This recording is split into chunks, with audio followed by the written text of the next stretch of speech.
Hey everyone, Tech Steve here. Welcome back to the channel. Today, we're going to compare two TVs that I know some of you guys may be interested in it.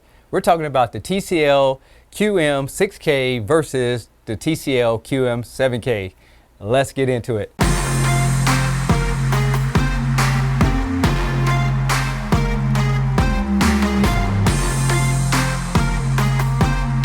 Before we get started, I just want you to know that both TVs will be in the exact same picture profile through all the demos that I show you. But the first thing I want to show you is viewing angles. In my opinion, I think both TVs are going to look about the same when you go side to side, but one thing you're going to notice is that the QM7 does have more colors. And if you have a lot of lights in your room, the QM7 is definitely going to do a better job reflecting glare off of the screen, so that's something to consider depending on your particular situation. I'm not going to go over everything in this video because I did make a full video on both televisions, but now let's take a look at sports. One thing I can notice when watching sports is that the QM7K has a lot more color volume than the QM6K, but keep in mind the QM6K definitely holds its own when it comes to color reproduction, but it's not going to compare to the upgraded model of the QM7K. But one thing for sure is that both TVs are smooth like butter when it comes to motion, and you have plenty of controls in the menu system where you can adjust each television. But from just a basic standpoint,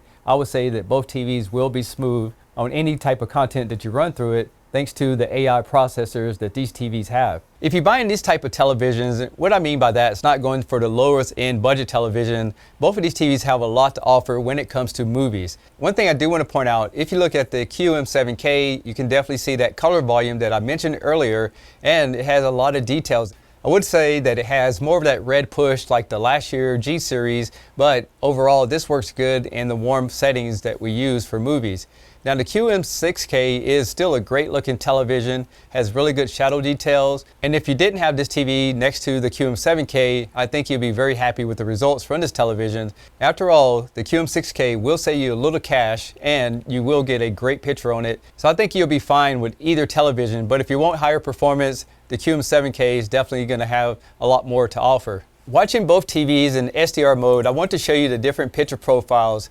And the one thing to point out here is because the QM7K is a much brighter television, some of these settings are going to show how bright it is in comparison with the camera at the same settings. Now I would say that the QM7K definitely has a lot more details, and the QM6K is going to be great, again, if you don't have it beside the QM7K, but ultimately both TVs are going to be just fine for most people. Switching over to HDR mode, I still think both TVs have a great picture, but definitely the QM7K looks a lot more detailed, and you can see a lot more of the shadow details in the background. The QM6K has more of a blue tint to it, in my opinion, on this particular scene, and the details are really good in the background as far as the shadows. So I think it comes down to personal preference between these two TVs in HDR mode, but I personally do prefer the QM7K over the QM6K. And here's a few more demos so you can take a look at both of these TVs, and keep in mind both of them are in movie mode, so you can see the color differences between the two televisions with the camera at the same settings. So what do you think? QM6K or QM7K? Both of these TVs do support up to 144 Hertz, but it does require a high-end video card to be able to get that setting out of these televisions. But for the average person like myself, we can use our PS5 or our Xbox Series X to get 120 Hertz off of input 3 and 4. And the cool thing about these TVs is that it does have a separate eARC, so you can hook that up to a soundbar and still have two gaming consoles running at 144 Hertz. Now both TVs do have a game bar, which gives you plenty of controls of seeing what the TV's doing, how it's performing. Both TVs have variable refresh rate, auto low latency. They have different themes, but one of the biggest difference is that the QM7K does have a high frame rate, and this is because of that extra hertz that's available on this television.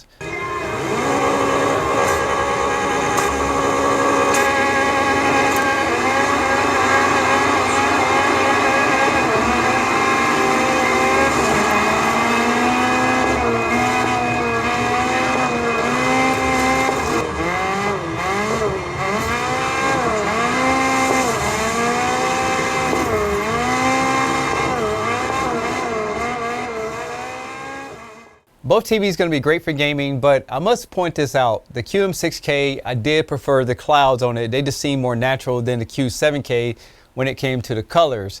Now it's TV testing time. The first thing we'll check out is skin tones, and keep in mind you can make some adjustments on either television by going into the settings, but this is the factory movie settings from TCL. Now the QM7K is going to have more of that warm look to it, and there's a slight red push to it, which is much better than the last year model. And I think both TVs look natural. You can see that they both have great contrast and they both have really good colors overall.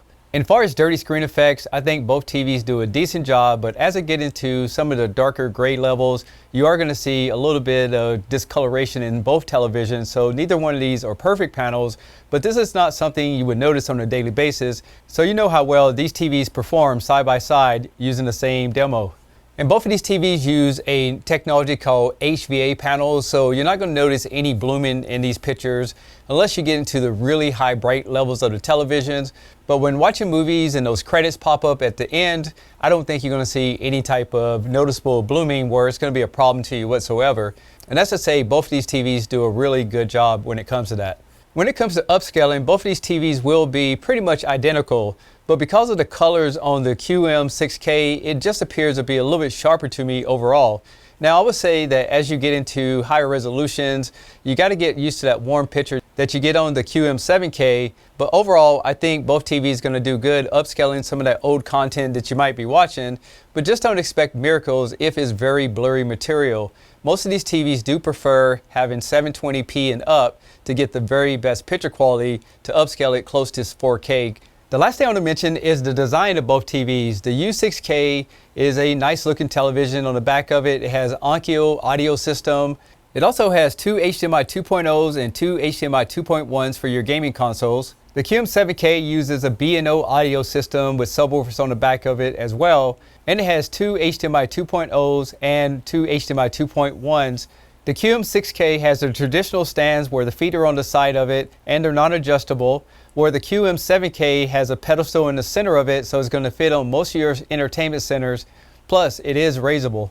And I want you to hear the different speaker systems in both of these TVs so you can get a rough idea of how they sound, but keep in mind this is a recording. This is a Tech Steve test to see how good this TV sounds.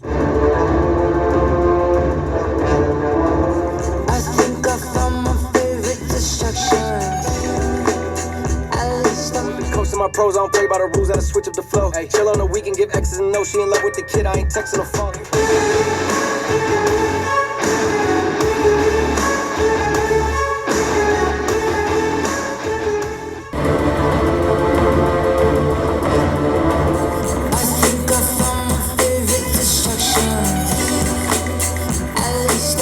My pros, I don't play by the rules, I just switch up the flow. Hey, chill on the weekend, give X's and no. She in love with the kid, I ain't texting her phone.